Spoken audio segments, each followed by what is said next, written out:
सृष्टिस्थित्यप्ययेहा नियतिदृशितमो बन्धमोक्षाश्च यस्मात् अस्य श्रीब्रह्मरुद्रप्रभृतिसुरनरद्वीषशत्रुवात्मकस्य विष्णोर्व्यस्ताः समस्ताः सकलगुणनिधिः सर्वदोषव्यपेतः पूर्णानन्दाव्ययो यो गुरुरपि परमश्चिन्तयेतं महान्तम् जन्माद्यस्य यतोऽन्वयादितरतश्चार्थेष्वभिज्ञस्वराट् तेने ब्रह्महृदाय आदिकवये मुह्यन्ति यं सूरयः तेजोवारिमृदां यथा विनिमयो यत्र त्रिसर्गो मृषा धाम्ना स्वेन सदा निरस्तकुहकं सत्यं परं धीमहि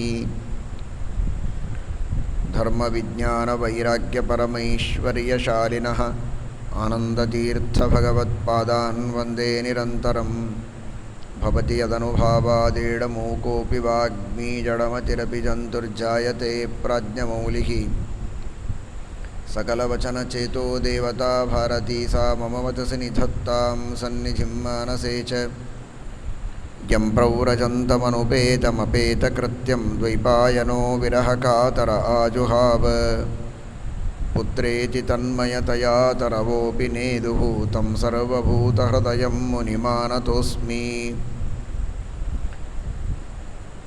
नमोऽस्तु तात्विका देवाः विष्णुभक्तिपरायणाः धर्ममार्गे प्रेरयन्तु भवन्तः सर्व एव हि नौमि न्यायसुधादिकृज्जयमुनीन् श्रीपादराट्सन्मणीन् व्यासार्यान् विविधागमाब्धिविहरान् श्रीवादिराजानपि वन्दे हंसवरान् रघुत्तमगुरून् वैदग्ध्यवरां निधीन् श्रीसत्यव्रतराघवेन्द्रमुनिपान् सद्बोधसध्यानपान् सत्याभिज्ञकराब्जोत्थान् पञ्चाशद्वर्षपूजकान् सत्यप्रमोदतीर्थार्यान् नौमि न्यायसुधारतान्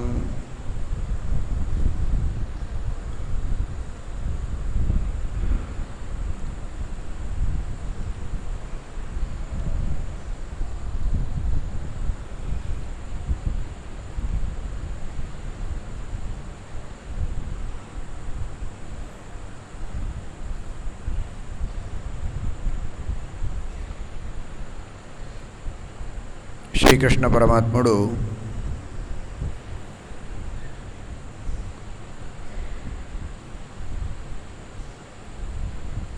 ద్వారకలో ఉన్నప్పుడు ఒకసారి పౌండ్రక వాసుదేవుడు శ్రీకృష్ణ పరమాత్మునికి ఒక సందేశాన్ని అందిస్తాడు దూతని ద్వారా. శ్రీకృష్ణ పరమాత్ముని వద్దకు వచ్చి ఆ దూతుడు చెప్తాడు, పౌండ్రక వాసుదేవుడు నీకు ఒక సందేశాన్ని పంపించినాడు. నిజంగా వాసుదేవుడు అంటే పౌండ్రక వాసుదేవుడే. నీవు కాబట సుదర్శనము, శంఖము, గద, పద్మములు, అలాగే కౌస్తుభమణి, శ్రీవత్స చిహ్నము ఇవన్నీ కూడా నిజముగా నాకే ఉన్నాయి. నేనే వాసుదేవుడిని. వాసుదేవుడు అని నీవు ప్రసిద్ధిని పొందుతున్నావు, అది అబద్ధం.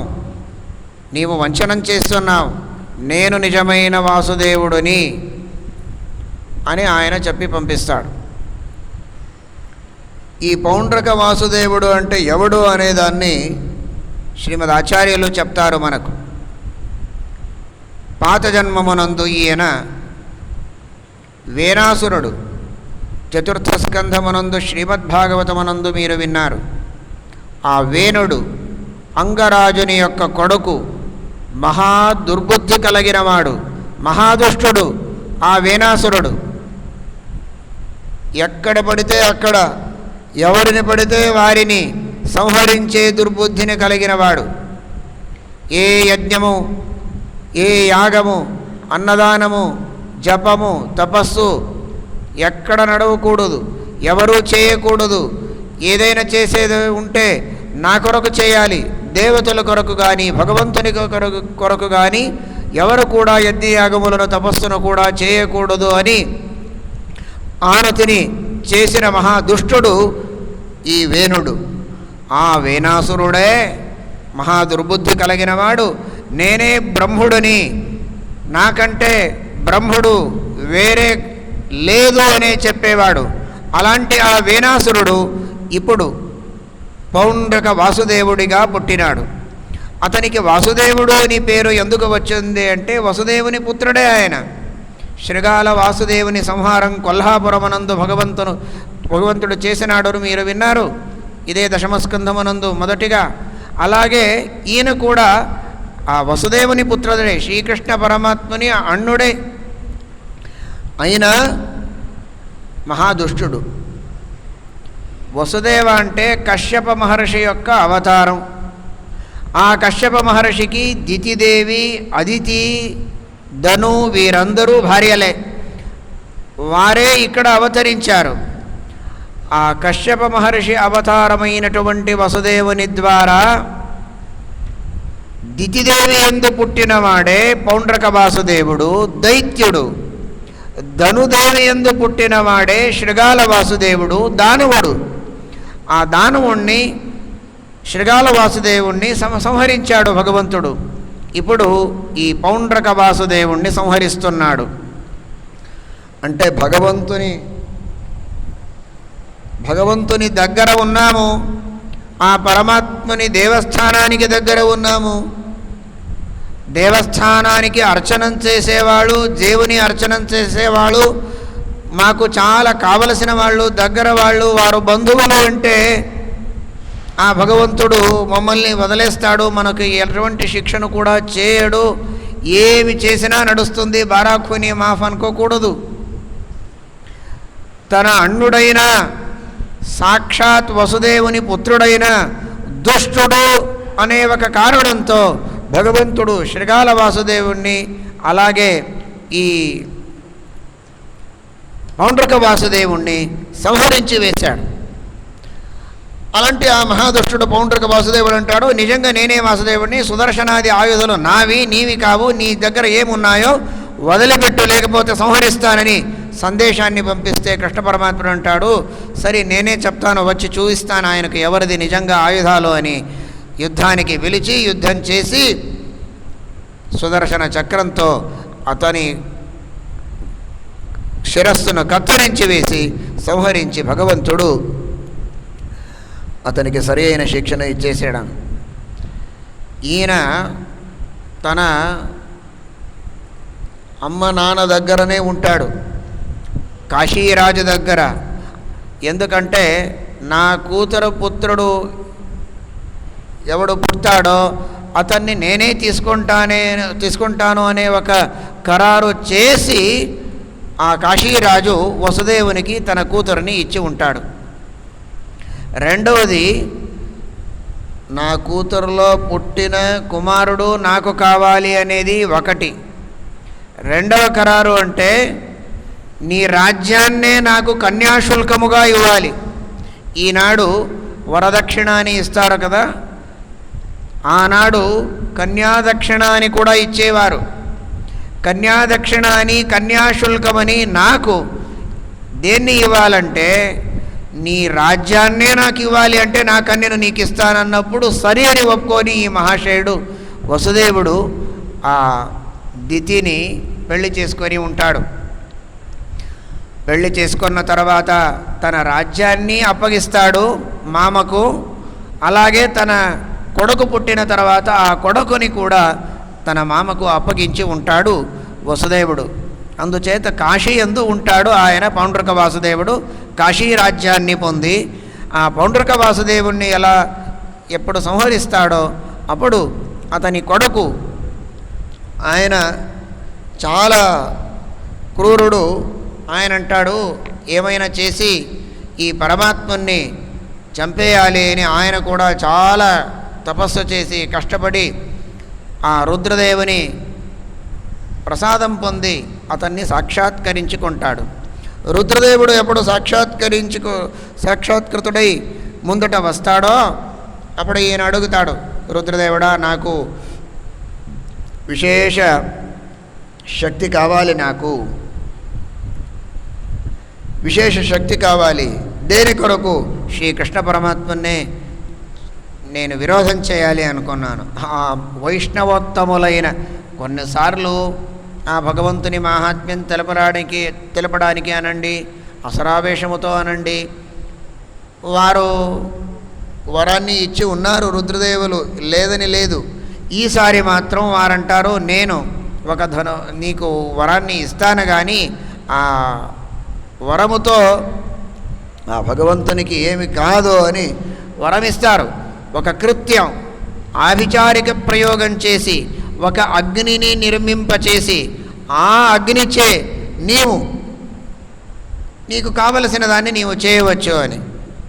సరే, ఆ కృత్యాన్ని నిర్మిస్తాడు. అగ్నిని ఆభిచారిక ప్రయోగం చేసి, ఆ ఆభిచారిక ప్రయోగం చేసి నిర్మిస్తే పెద్ద అగ్ని రూపం తీసుకొని ఆ కృత్యం ముందట వచ్చి నిలబడుతుంది. ఆ కృత్య యొక్క కాళ్ళు తాటి చెట్లు వలె పొడవుగా ఉన్న కాళ్ళు, అంత పెద్ద కాళ్ళు కలిగిన ఆ కృత్య భయంకరమైనటువంటి రూపం, అంతటా జాజ్వల్యమానమైనటువంటిది ఆ రూపం. ఆ రూపాన్ని తీసుకొని అది వస్తే ద్వారకలో ఉన్న వారందరూ భయపడిపోతారు, కృష్ణునికి శరణు పోతారు. నీవే రక్షించుగాక. 2 సార్లు అడవి చిచ్చు వచ్చినప్పుడు ఆ గోపాలకుల్ని నీవే రక్షించినాము బృందావనమునందు, గోకులమునందు.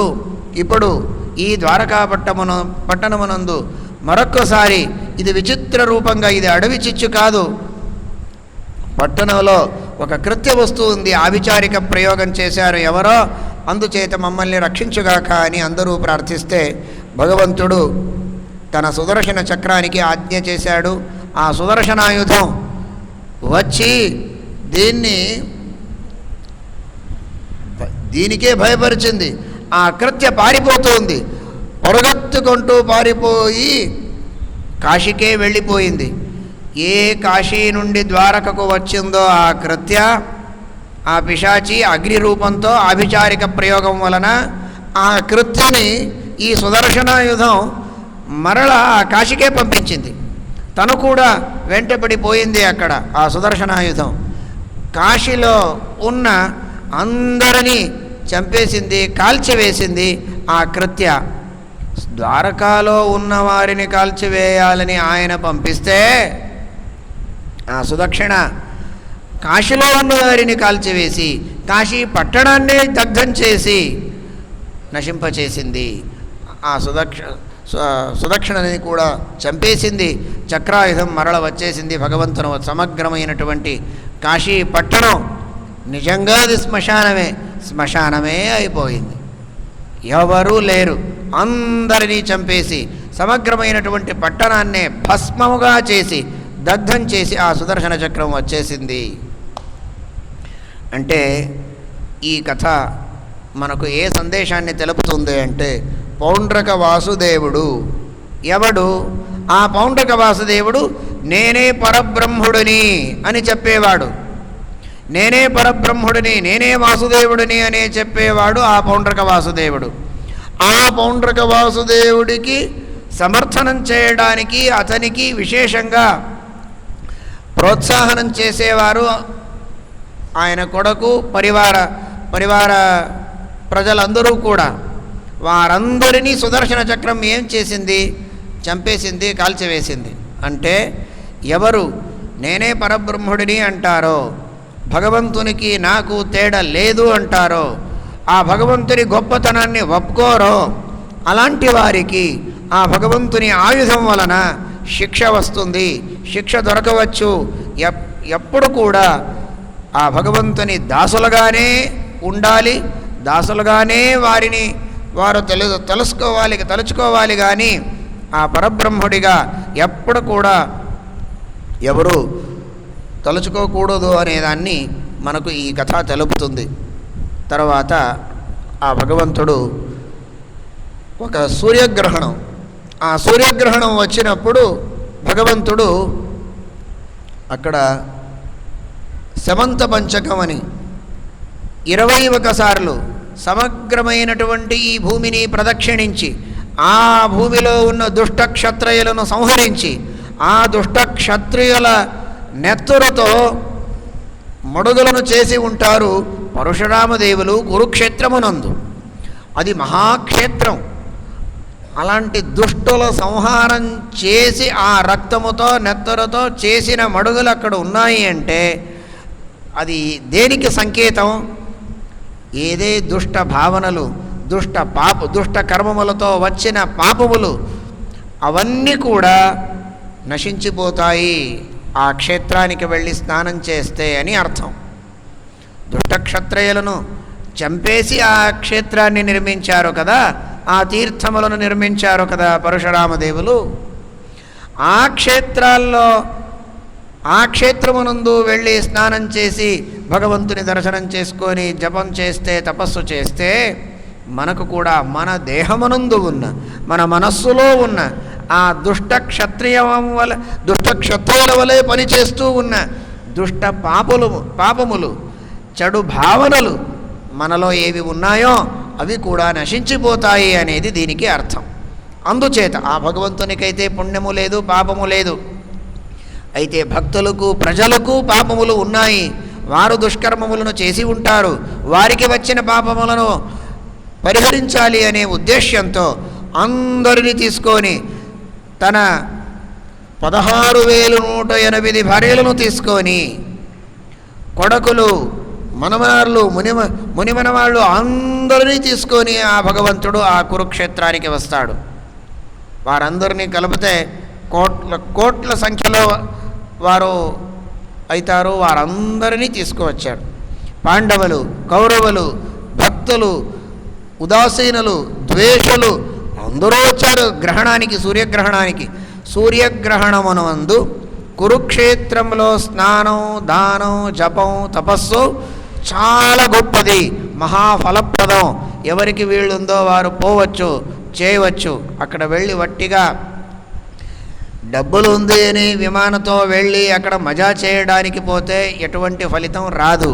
భక్తితో, శ్రద్ధతో పెద్దవారిని అడిగి అనుకూలం ఉంటే వారిని కూడా తీసుకుపోయి ఆ క్షేత్రము యొక్క మాహాత్మ్యాన్ని విని ఆ క్షేత్రం నిర్మించిన ఆ పరశురాముని మాహాత్మ్యాన్ని వింటూ గొప్పతనం తలుస్తూ అక్కడ మీరేదైనా సాధనం చేయగలిగితే నిజంగా దానికంటే పెద్ద భాగ్యం ఇంకొకటి లేదు. శ్రీమన్మహాభారతం కూడా ఈ విషయం గురించి చాలా చెప్పి ఉన్నది. సరి తరువాత ఆ కురుక్షేత్రమునందు సాక్షాత్ పరశురామదేవులే ఉన్నారు. ఆ క్షేత్రం నిర్మించిన మహానుభావులు వేదవ్యాసదేవులు ఉన్నారు, శ్రీకృష్ణ పరమాత్ముడు ఉన్నాడు. ఒకే ఒక క్షేత్రమునందు 3 రూపములతో ఆ భగవంతుని దర్శనం పొందే భాగ్యమని వేలాది మంది, లక్ష కోట్ల సంఖ్యలో భక్తులు, ప్రజలు అక్కడ వచ్చి సాధనం చేస్తూ ఉన్నారు. భక్తులు భగవంతుణ్ణి దర్శించి ప్రశ్నములను అడిగి భగవంతుడు చేసిన ఉపదేశములను విని తరించిపోయారు. ఉదాసీనులు ఉదాసీనంగానే కూర్చున్నారు. ద్వేషులు అక్కడ వచ్చినా ఆ భగవంతుణ్ణి ద్వేషించి వారికి యోగ్యమైనటువంటి తమస్సునే పొందారు. ఏ క్షేత్రానికి వెళ్ళినా, ఏ తీర్థములో మునిగినా వారి యోగ్యతానుసారంగా వారికి ఫలం దొరుకుతుంది అనే దానికి ఇది దృష్టాంతం. ఆ పెద్ద సమావేశం, అలాంటి సమావేశమునందు అందరూ వచ్చి ఉన్నారు. అందరికీ పరస్పర సమాగమం జరిగింది. ఒకసారి ద్రౌపది అష్టమహామహిషులకు అడుగుతుంది, మీరు అష్టమహామహిషులని ప్రసిద్ధులయ్యారు, ఆ భగవంతుడు మిమ్మల్ని ఎలా పెళ్లి చేసుకున్నాడు అనేదాన్ని వినడానికి చాలా కుతూహలం నాకు. మీరు దయచేసి చెప్పుగాక అని ప్రార్థించినప్పుడు ఒక్కొక్కరు చెప్తారు. ఆ కథలను మీరు విన్నారు ఇప్పుడే. రుక్మిణి, సత్యభామ, జాంబవతి, కాళింది, నీల, మిత్రవింద, భద్ర, అలాగే లక్షణ, వీరందరినీ ఏ రకంగా తను భగవంతుడు పెళ్లి చేసుకున్నాడనే దాని చాలా ఉత్సాహంతో, కుతూహలంతో వారు చెప్పినారు. అంతే శ్రద్ధతో ద్రౌపది విని చాలా సంతోషపడినది. అంటే ఆ భగవంతుడు మహాలక్ష్మి యొక్క సన్నిధానం కలిగిన వారు ఈ 6 మహిషులు 6 భార్యలు, 2 సాక్షాన్ మహాలక్ష్మి అవతారములు రుక్మిణి సత్యభామ, వారి సమాగమాన్ని తలుచుకుంటే, వారి సమాగమం గురించి, వారి వివాహ మహోత్సవం గురించి భక్తితో శ్రద్ధతో వింటే మన జీవితమనందు ఎల్లప్పుడూ మంగళమే, ఎల్లప్పుడూ ఆ భగవంతుని కటాక్షం వలన మనకు కళ్యాణమే అవుతుంది, అమంగళమే ఎప్పుడు కూడా రాదు అనేదాన్ని చూపించడానికి ద్రౌపది తను అడిగి దాన్ని విని సంతోషం పడింది. అలాగే అందరూ వినాలి అనేదాన్ని తెలుపుతుంది. తరువాత అక్కడ దేవకి, రోహిణి, యశోద వీరందరి సమాగమం జరిగింది. దేవకి శ్రీకృష్ణ పరమాత్మని తల్లి, రోహిణి బలరాముని తల్లి, వీరిద్దరూ కలిసి యశోదకు కౌగలించుకొని చాలా ప్రేమంతో అంటారు, యశోద నీవు చేసిన ఉపకారాన్ని ఎప్పుడూ మరిచిపోవడానికి మనకు చేత కాదు. అటువంటి ఉపకారం చేసిన ఆమె ఎందుచేత మేము శ్రీకృష్ణుణ్ణి బలరాముణ్ణి కన్నాము కానీ ఆ శ్రీకృష్ణుణ్ణి బలరాముణ్ణి పెంచలేదు, వారి నోటిలో ముద్ద పెట్టలేదు, పాలు త్రాగించలేదు, వారి పట్ల ఆలోచించలేదు. ఆలోచించాము ఉన్న చోటనే కూర్చొని, అయితే దగ్గర వచ్చి వారికి ఎటువంటి సేవను కూడా చేయడానికి మనకు చేత కాలేదు. నీవు చేశావు, మేము చేసే పనిని నీవు చేసి మమ్మల్ని రక్షించావు.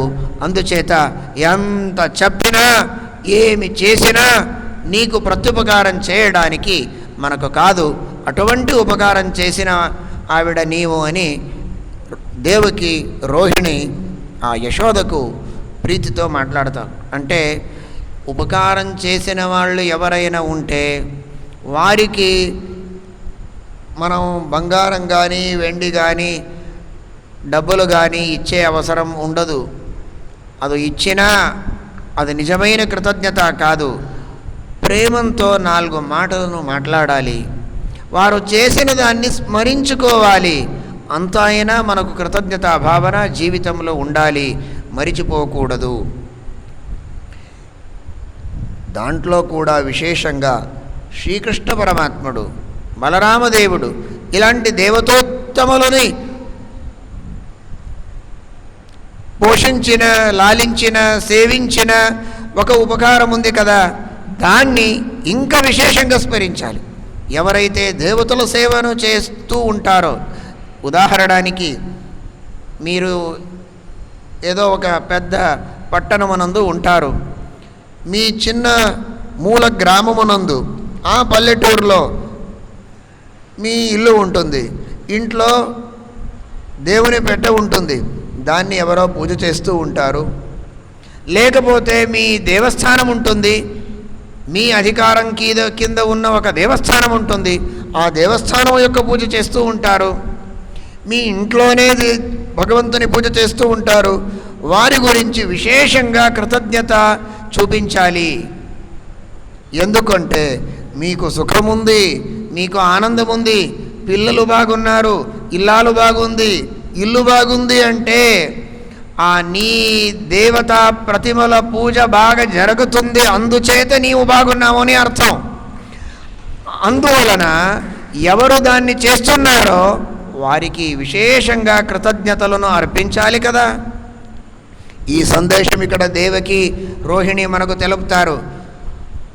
వారి దేవతా ప్రతిమ కాదు, ఇంటి దేవుడు కాదు, సాక్షాత్ అవతరించిన ఆ శ్రీకృష్ణ పరమాత్ముడు, కొడుకుగా పుట్టిన శ్రీకృష్ణ పరమాత్ముడిని లాలించిన, పాలించిన, పోషించిన ఆ యశోదని చాలా ప్రీతితో కృతజ్ఞతలను అర్పించి ఈ సందేశాన్ని భక్తులందరికీ కూడా వారు అందించినారు అనుకోవాలి.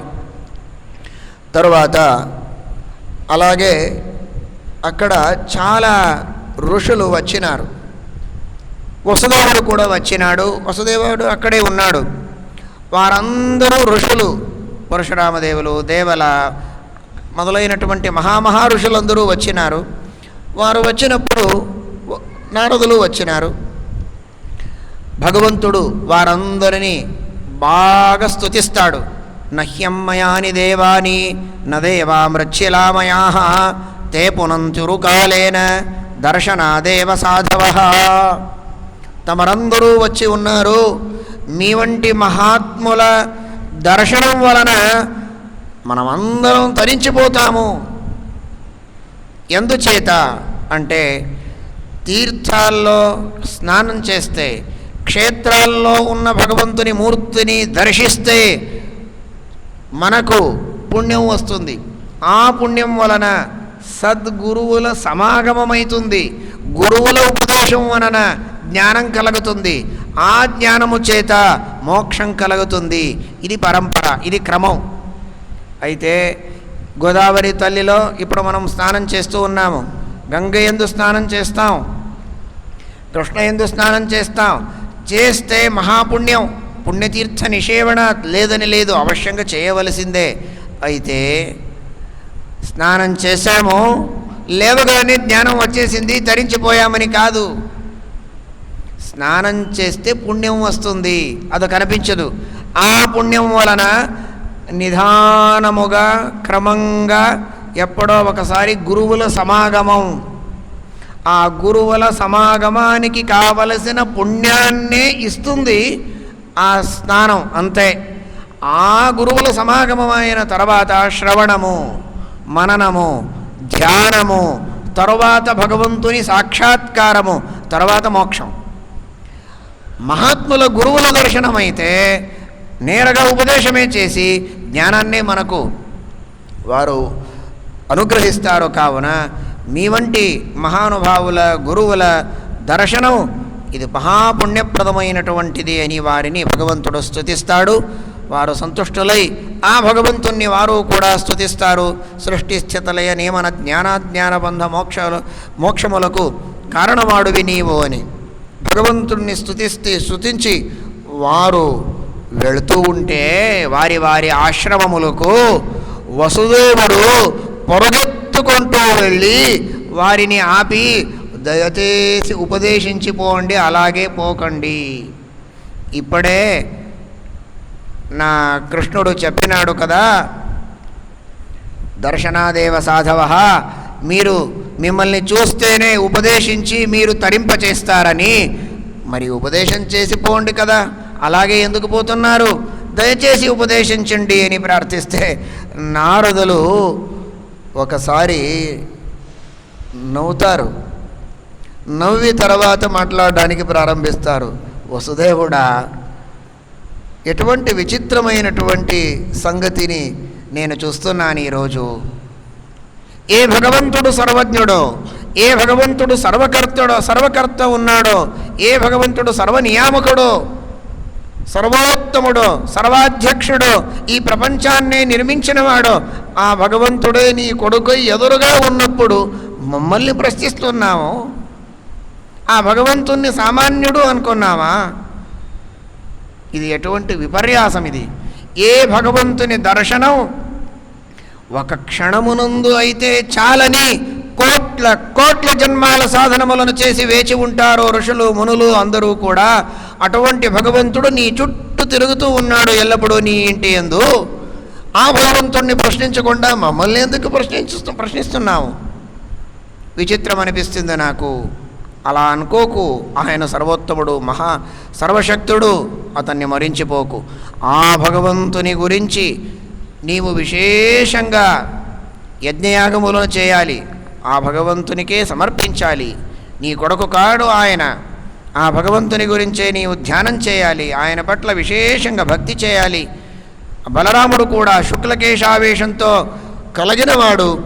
ఆయన కూడా శేషావతారుడు, మహానుభావుడు, సామాన్యుడు కాడు అని చెప్పినప్పుడు ఆయనకు అయింది. బలరామదేవునికి కృష్ణుడికి కూడా పిలిచి, నేను తప్పుగా అర్థం చేసుకున్నాను, మరిచిపోయాను. నిజంగా చూస్తే ఆయన తపస్సు చేసి శ్రీకృష్ణుడు శేషదేవుడు తనకు కొడుకుగా పుట్టాలి అని ప్రార్థించుకొనే ఈ భాగ్యం పొందినాడు. అయితే మరిచిపోయినాడు ఆ భగవంతుని మాయ వలన. ఇప్పుడు నాకు అర్థమైంది, మిమ్మల్ని నేను తప్పుగా అనుకున్నాను, అర్థం చేసుకున్నాను. ఈ తత్వాన్ని తెలియచేసి వీరు నాకు చాలా ఉపకారం చేసినారు అంటే దీని వలన మనకేం అర్థమవుతుంది అంటే, దేవుని దగ్గర ఉన్న, దేవుడు కొడుకుగా పుట్టిన ఇంట్లో ఉన్న మనకు ఆ భగవంతుని వలన ఎటువంటి లాభము దొరకదు. ఎంతవరకు మహాత్ముల పాదధూళి యొక్క అభిషేకం ఆ శిరస్సు పైన కాదో, వారి ఉపదేశం మనకు దొరకదో, పక్కకున్న భగవంతుని లాభము కూడా మనకు అవ్వదు. ఆ నారదులు ఉపదేశం చేసిన తర్వాతనే ఆ భగవంతుని మహాత్మ్యం తెలిసి, తర్వాత ఆయనకు విశేషంగా ఆదరించి గౌరవించి సత్కరించి ఆయన వలన తను పొందే లాభాన్ని పొందినాడు వసుదేవుడు. తరువాత భగవంతుడు అంటాడు, నీవేమి చింత చేయకు, నేను నీ వలన నేనే యజ్ఞం చేయిస్తాను అంటాడు. ఏ భాగ్యం, ఎటువంటి భాగ్యం అది! యజ్ఞో యజ్ఞపతిర్యజ్వా యజ్ఞాంగో యజ్ఞభావన యజ్ఞభృద్యజ్ఞకృద్యజ్ఞి యజ్ఞభుగ్యజ్ఞసాధన యజ్ఞాంతకృద్యజ్ఞగుహ్యం అన్నం అన్నాద ఏవ చ. ఆ యజ్ఞో వై విష్ణు, అందరూ ఏ భగవంతుని గురించి యజ్ఞం చేస్తారో, ఏ భగవంతుడే ఆ యజ్ఞాన్ని అందరిలో తను అంతర్యామి అయి ఉండి చేయిస్తాడో, ఆ యజ్ఞములు వచ్చిన ఫలాన్ని తనే అందచేస్తాడో అందరికీ కూడా. అలాంటి ఆ యజ్ఞ సాధనుడు, యజ్ఞ ఫలప్రదాతుడు ఆ భగవంతుడు తనే ఎదురుగా నిలబడి సన్నిహితుడై ఆ యజ్ఞములను చేయిస్తున్నాడు. వసుదేవునికి డబ్బులను ఇచ్చి, సాధనములను ఇచ్చి, ఋత్విజులను ఇచ్చి, మంత్రజ్ఞులను అక్కడ కూర్చోబెట్టి తనే ప్రత్యక్షంగా అక్కడ ఆ యజ్ఞ ఫలితాన్ని స్వీకరించి అనుగ్రహిస్తూ ఆ యజ్ఞములను చేయిస్తున్నాడు. అది ఆ వసుదేవుని యొక్క మహాభాగ్యం. దీన్ని స్మరిస్తేనే మనకు పరమానందం. ఆ దృశ్యాన్ని మనస్సులో తలుచుకోవాలి. ప్రత్యక్షంగా మనమున్నాం, వసుదేవుడు తండ్రి ఉన్నాడు, సాక్షాత్ భగవంతుడే ఎదురుగా నిలబడి ఆ యజ్ఞాన్ని చేయిస్తున్నాడు. వేదవ్యాసదేవులు ఉన్నారు, పరశురామదేవులు ఉన్నారు, అందరూ ఉన్నారు. అలాంటి ఆ మహాప్రసంగాన్ని మనస్సులో తలుచుకోవాలి. అలాంటి యజ్ఞాన్ని ఉత్తమ కల్పముతో చేయించాడు.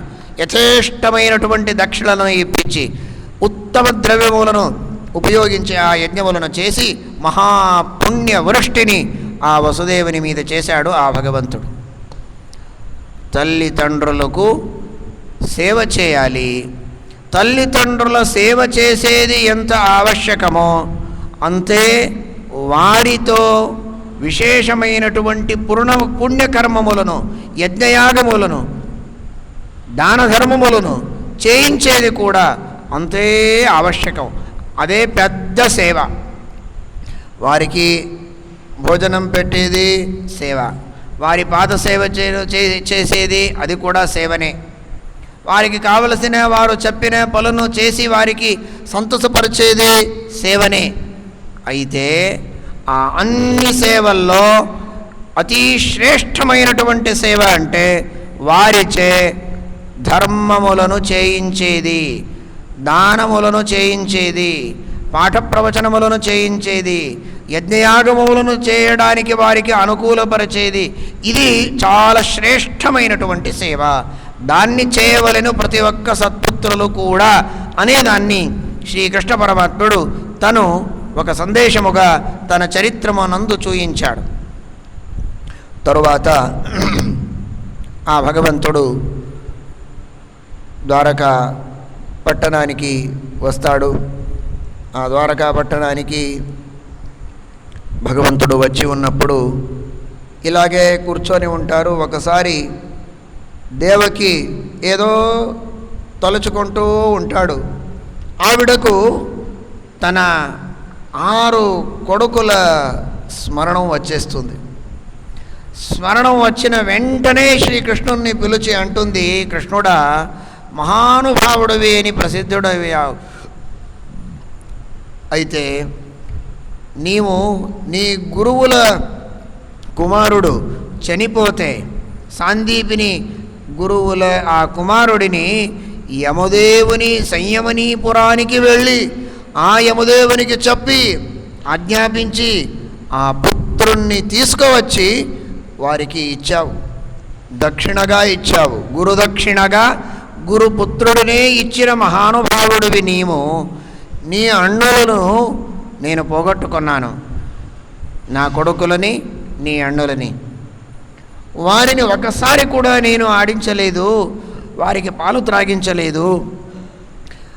వారిని పుట్టిన వెంటనే కాళ్ళు పట్టుకొని గరగరా తిప్పి రాళ్ళ మీద కొట్టి చంపేసినాడు నీ మామ కంసుడు. ఆ కంసుడిని చంపేసినావు, ప్రతీకారం చేశావు, అది వేరే. అయితే ఆ కొడుకులైతే నాకు వాపసు రాలేదు కదా, పోయిన వాళ్ళే చనిపోయారు.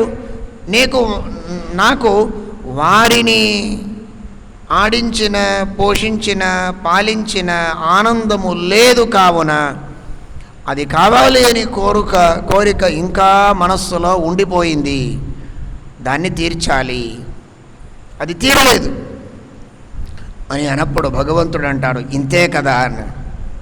ఆ భగవంతుడు బలరాముడు ఇద్దరూ కలిసి సుతల లోకానికి వెళ్ళినారు. ఆ సుతల లోకమునందు బలిచక్రవర్తి ఉంటాడు. ఆ బలిచక్రవర్తి శ్రీకృష్ణ పరమాత్ముడు వచ్చినప్పుడు చాలా సంతుష్టుడై స్తుతిస్తాడు. స్తుతించినప్పుడు శ్రీకృష్ణ పరమాత్ముడు అంటాడు, చాలా సంతోషం, మంచిగా స్తుతించావు, అయితే నాకు ఒక పని ఉంది. ఈ సుతల లోకమునందు నా 6 మంది అన్నులు ఇక్కడే ఉన్నారు. ఆ కథను నేను చెప్పాను అప్పుడు. వారు 6 మంది మరీచి పుత్రులు, మరీచి ఋషి యొక్క పుత్రులు. దేవుల ఋషిని చూసి అపహాసం చేసి ఉంటారు. ఆ దేవుల ఋషి యొక్క శాపంతో కాలనేమి కొడుకులై పుట్టింటారు. బ్రహ్మదేవుని కొరకు తపస్సు చేస్తారు, మేము అవధ్యులము కావాలి అని. బ్రహ్మదేవుడు వరవాన్ని ఇస్తాడు, తథాస్తు అని. హిరణ్యకశపు శాపాన్ని ఇస్తాడు. బ్రహ్మదేవునికి ఎందుకు మీరు తపస్సు చేసి స్తుతించారు, వరాన్ని అడిగారు, నేను ఉన్నప్పుడు? అందుచేత మీకు మీ తండ్రియే చంపుగాక అని శాపాన్ని ఇస్తాడు. విరుద్ధమైనటువంటి వరశాపములు.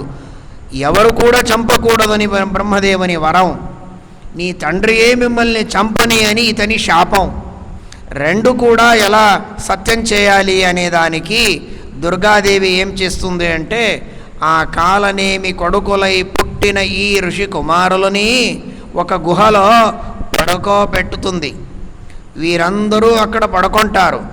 వారు గాఢ నిద్రలో ఉన్నప్పుడు వారి దేహం నుండి ఒక్కొక్క జీవాన్ని ఒక అంశంతో తీసుకువచ్చి ఈ దేవకీ గర్భమునందు పెడుతుంది. దేవకీ గర్భమునందు గర్భం నుండి పుట్టితే కంసుడు చంపేస్తాడు. కంసుడు అంటే వారి తండ్రియే, కాలనేమియే కంసుడై పుట్టాడు. వీరు పాత జన్మంలో కాలనేమి కొడుకులు.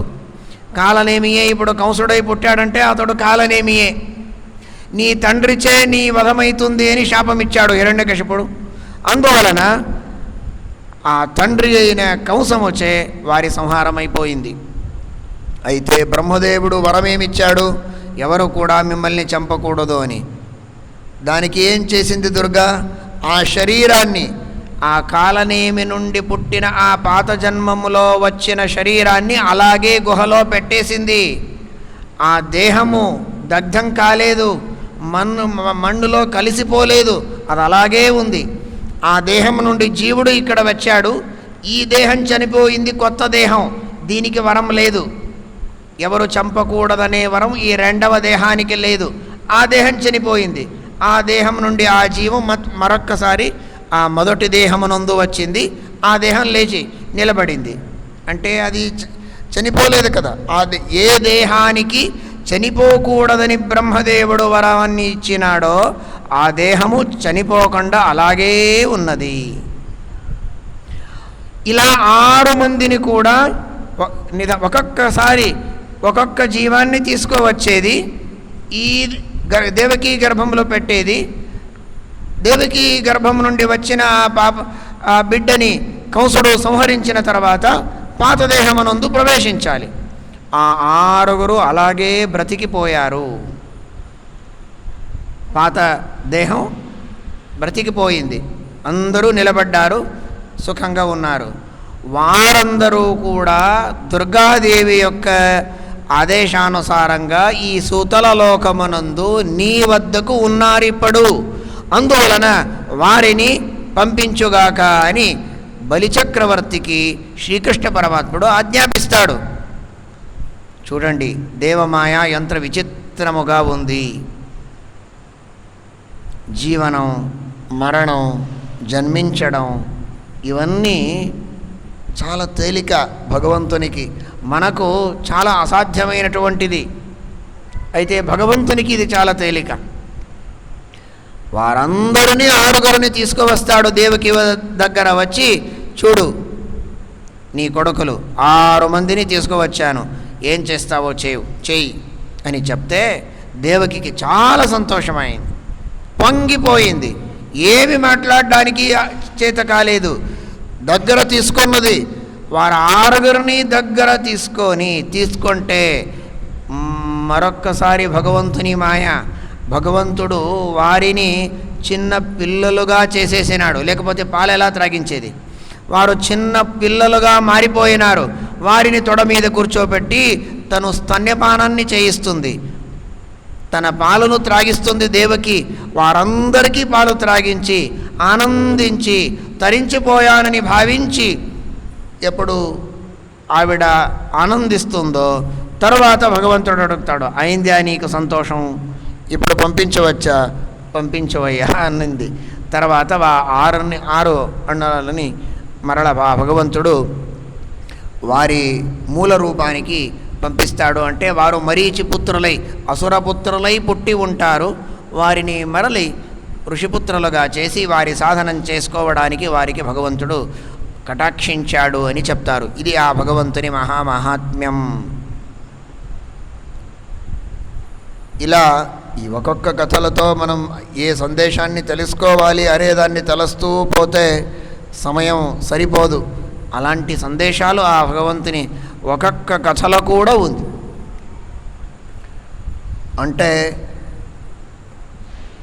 సకామకర్మం చేయకూడదు, కానీ మీ కొడుకులు ఉంటారు, మీ బిడ్డలే మీ మాటను వినరు, మీతో పుట్టిన మీ దగ్గర ఉండరు, ఈ దేశమునందే దూరంగా ఉండొచ్చు, దేశాంతరానికి వెళ్ళి ఉండొచ్చు.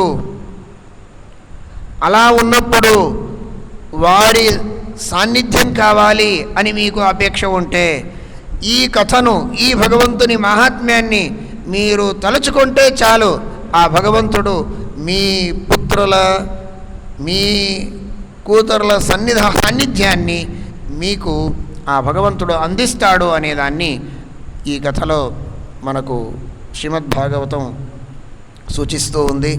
అలాంటి ఆ మహామహాత్మ్యాన్ని ఆ భగవంతుడు చూయించినాడు. ఒకసారి గృహస్థ ధర్మాన్ని భగవంతుడు చూయిస్తాడు. రుక్మిణితో పాటు మంచం మీద కూర్చొని ఉన్నాడు. మాట్లాడుతూ అంటాడు, రుక్మిణి ఎందుకు నన్ను పెళ్లి చేసుకున్నావు నీవు? ఆ శిశుపాలుడు మహారాజు, సామర్థ్యం కలిగినవాడు, ఐశ్వర్యం ఉంది, కావలసినంత సైనికులు ఉన్నారు. నేను గొల్లవాడుని, నా చేత ఏమీ లేదు, ఏమి కాదు నా చేత. నిష్కించనుడని, నిష్కించన అంటే బీదవాడు, కించన న నిష్కించన, నిష్క్రాంతం కించన యస్మాత్, ఎవడి దగ్గర ఏమి లేదో ఆయన నిష్కించుడు. నేను అలాంటి నిష్కించునుడైన నన్ను ఎందుకు పెళ్లి చేసుకున్నావు? శ్రీమంతుడైన శిశుపాలుని కానీ వేరే ఎవరినైనా కానీ పెళ్లి చేసుకొని ఉంటే మంచిగా అయిండే కదా అని అంటాడు. రుక్మిణికి చాలా బాధ అనిపిస్తుంది, ఏడుస్తుంది. ఏడ్చి తర్వాత అంటుంది, ఇలాగనకు, నీవు చెప్పిన మాట ఏమీ అబద్ధం కాదు, నిజంగా నీవు నిష్కించనుడివే. అంటే నీకంటే పెద్దవాడు ఎవడు లేడు ఎవరు కూడా నిన్ను మించిన వారు లేరు కావున నీవు నిష్కించనుడివే. నీకు ఏ పదార్థము యొక్క అక్కర్లేదు, అందుచేత నీవు నిష్కించనుడివే. అయితే నీ వంటి సర్వోత్తముడైన వ్యక్తి ప్రపంచమునందు ఎవరు లేరు, నిన్ను పెళ్లి చేసుకున్నదే నా యొక్క గొప్ప భాగ్యం అని ఆవిడ చెప్తుంది. ఇలాగెందుకు మాట్లాడాడు అనవసరంగా అంటే శ్రీమద్ ఆచార్యులు చెప్తారు, గృహస్థులు అప్పుడప్పుడు ప్రేమ కలహాన్ని చేస్తూ ఉండాలి, అప్పుడప్పుడు ఏడుస్తూ ఉండాలి, ఏడిపిస్తూ ఉండాలి, నవ్వుతూ ఉండాలి, నవ్విస్తూ ఉండాలి.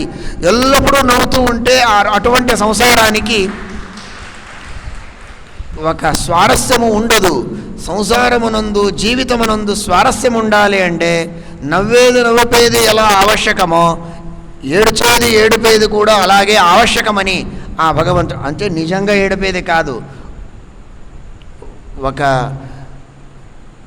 ఆ భగవంతుని అంటే ఒక ప్రేమ కలహం చేస్తూ ప్రేమంతో ఇలా మాట్లాడాలి అనేదాన్ని ఆ భగవంతుడు చూయించాడు. భగవంతుడు ఎలా నాటకం చేస్తాడో అలా చేయడానికి మహాలక్ష్మి కూడా సిద్ధురాలై ఉంటుంది కావున ఆవిడ కూడా అలా చేసింది. అంతే, ఆవిడకు కూడా దుఃఖము లేదు, నిర్దుఃఖురాలు ఆవిడ.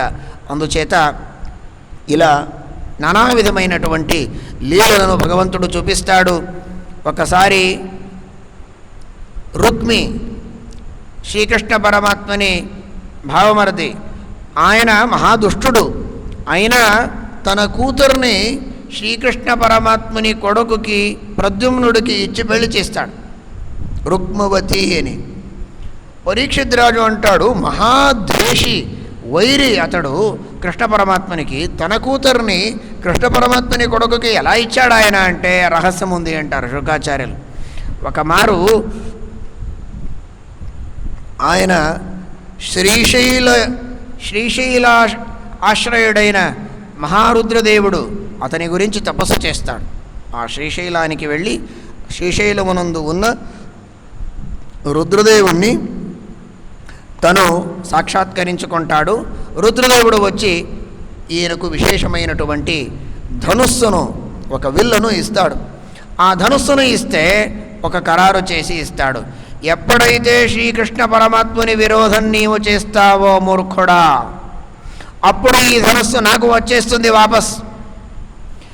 నీ దగ్గర ఈ ధనుస్సు ఉండాలి, దీని యొక్క ఉపయోగం నీకు కావాలి అంటే ఎవరినైనా నీవు చంపు, ఎవరి విరోధమైనా నీవు చేయు, శ్రీకృష్ణ పరమాత్ముని విరోధం చేయకూడదు, హోషియార్ అని చెప్పి ఆ ధనుస్సును ఇచ్చి ఉంటాడు. అందుచేత ఇతనికి భయం, శ్రీకృష్ణ పరమాత్ముని విరోధం మనస్సులో ఉన్న కృష్ణ పరమాత్ముని విరోధం ప్రత్యక్షముగా చేయడానికి అతనికి చేత కాలేదు. చేస్తే ఈ ధనుస్సు వెళ్ళిపోతుంది అని లోభం, ధనుస్సు నా దగ్గర ఉండాలి, ధనుస్సు వెళ్ళిపోకూడదు అని కృష్ణ పరమాత్ముని విరోధం చేయకుండా లోపలనే ద్వేషిస్తూ బయటికి ప్రేమించినట్టు చూయిస్తూ తన కూతుర్ని ఆ కృష్ణ పరమాత్ముని కొడుకుకు ఇచ్చి పెళ్లి చేయించాడు ఈ మహానుభావుడు. తరువాత అంతేకాక తన మనవరాల్ని ఆ కృష్ణ పరమాత్ముని మనవాడుకు ఇచ్చి పెళ్లి చేస్తాడు అనిరుద్ధుడికి. ఆ వివాహ ప్రసంగమునందు ఒక ఘటన జరుగుతుంది. వివాహ ప్రసంగం అయిపోతుంది.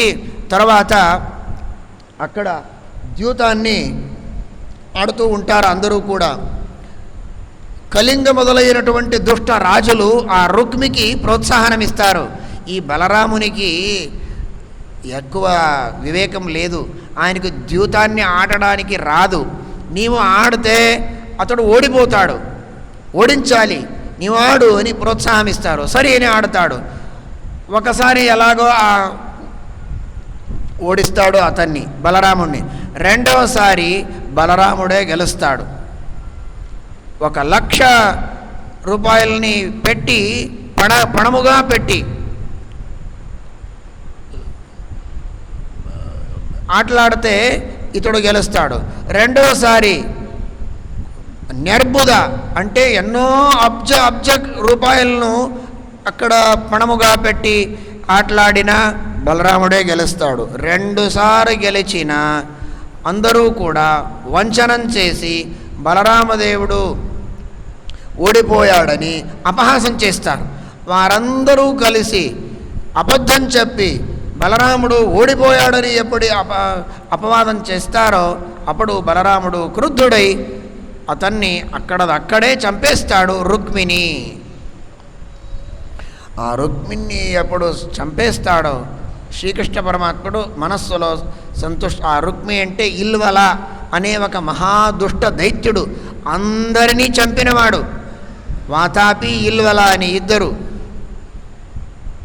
ఆ వాతాపి ఇల్వల తను వంట చేసేవాడు. ఆ వాతాపినే చంపేసి అతని మాంసముచే వంట చేసి వడ్డించేవాడు. బ్రాహ్మణులు తినాలి. తిన్న తర్వాత అతన్ని పిలవాలి, వాతాపే ఏహి అని. ఆ వాతాపి మరొక్కసారి తను బ్రతకి బయటికి వచ్చేటప్పుడు వారిని చంపేసి కడుపు చీర్చి బయటికి వచ్చేవాడు. కడుపు చీర్చి బయటికి వస్తే వారు చనిపోయేవారు. ఇలా ఎన్నో బ్రాహ్మణులని చంపిన మహాదుష్టుడు ఆ వాతాపి, అలాగే ఆ ఇల్వలుడు. ఆ ఇల్వలుడే ఈ రుక్మి. అందుచేత అతన్ని సరిగ్గా శిక్ష చేయాలని బలరామదేవుడు చంపేస్తాడు. కృష్ణ పరమాత్ముడు ఏం చేయాలి? బలరాముడా, అన్నా బాగా చేశావు, మంచి పని చేశావు, మహాదుష్టుడు ఈ రుక్మి, ఇతన్ని చంపింది బాగా అయింది అనొచ్చా? అనడానికి రాదు. పక్కకు రుక్మిణి ఉంది, చెల్లెలు. తన అన్నని చంపింది బాగా అయింది అని ఎలా అనాలి?